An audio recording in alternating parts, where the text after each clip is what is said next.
Why loneliness doesn't go away, and what actually helps. If you felt lonely even while surrounded by people, or find yourself dreading the quiet of an empty house, you're not imagining something rare. Research estimates that roughly 1 in 5 older adults experiences chronic loneliness, not the occasional quiet evening, but a persistent, ongoing feeling. And here's something important to understand right away. Loneliness is not the same thing as being alone. You can live with a spouse and still feel lonely. You can have children who call every week and still feel unseen. And you can live completely alone and feel genuinely at peace. Researchers make a careful distinction here. Social isolation is the objective fact, how many people you interact with, how often. Loneliness is the subjective feeling, whether your relationships feel like enough. That distinction matters. Because it means the solution isn't simply see more people. Sometimes it's about the quality and meaning of connection, not the quantity. What loneliness actually feels like. Before we get to solutions, it helps to recognize what chronic loneliness looks like, because it doesn't always look like sadness. It can show up as feeling like a burden when you do reach out to someone. A quiet dread before holidays or family visits, because the gap between what you hoped for and what happens feels painful. Losing interest in things you used to enjoy, not because they changed, but because doing them alone feels hollow. Withdrawing further, even when someone reaches out, because responding takes more energy than it used to. A creeping sense that you've become invisible, that if you didn't call anyone for a week, no one would notice. None of these are signs of weakness. They're signs that a basic human need, to feel like you matter to someone, isn't being met right now. And the good news is, this is one of the most researched, and most treatable, experiences in psychology. Why just get out more usually doesn't work. For years, the common advice was simple: join a club, get a hobby, call a friend. But when researchers actually tested this, reviewing dozens of trials involving thousands of older adults, the results were more specific than that. A 2025 meta-analysis, published in the Annals of the New York Academy of Sciences, reviewed 35 clinical trials and found something worth paying attention to.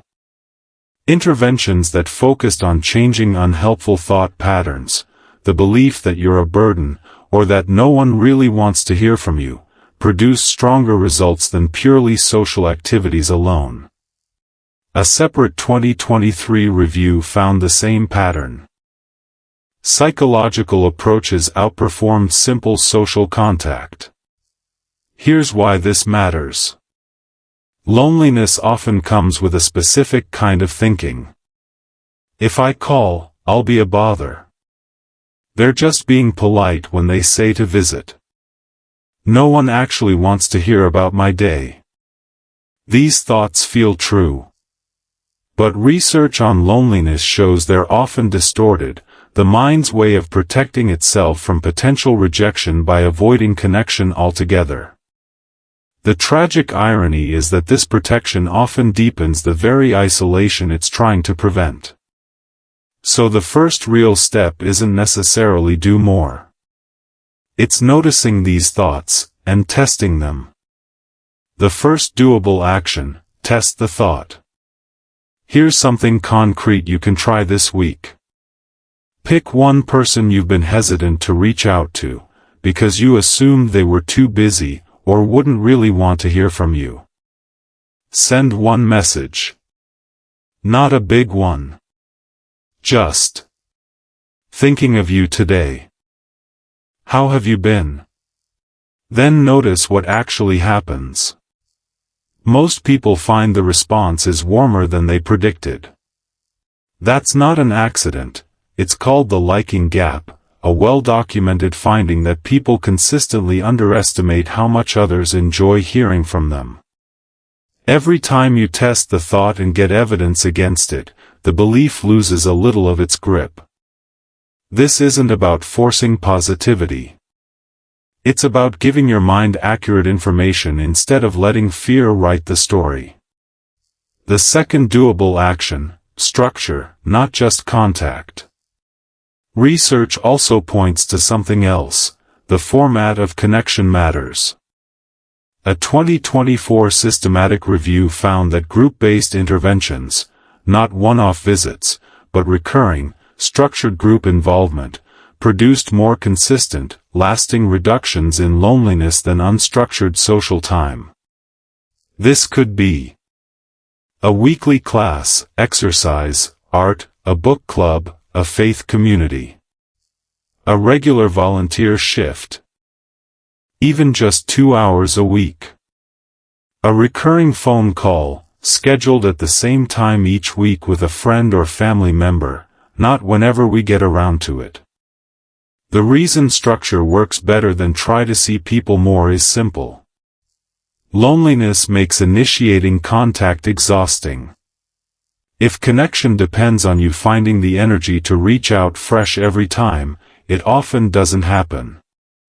But if it's already on the calendar, you don't have to fight that resistance each week, you just show up. The third doable action: purposeful contact, not just social contact.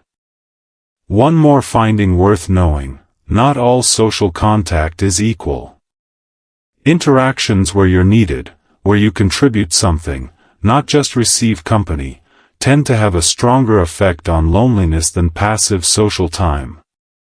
This is why volunteering, mentoring, or helping a neighbor often does more for the feeling of loneliness than simply attending a social gathering. It's not just about being around people. It's about being useful to people. If you're looking for a starting point, ask yourself: is there a skill I have that someone else could actually use? Tutoring a grandchild. Teaching a skill at a community center. Helping a neighbor with something specific. The goal isn't a grand project. It's finding one small, recurring way to be needed. If technology feels like an option. For some people, especially those with limited mobility, in-person connection isn't always realistic. Research here is encouraging, if modest. A meta-analysis of technology-based interventions found real, measurable reductions in loneliness through video calls, online communities, and even structured internet training programs that help older adults connect digitally with more confidence.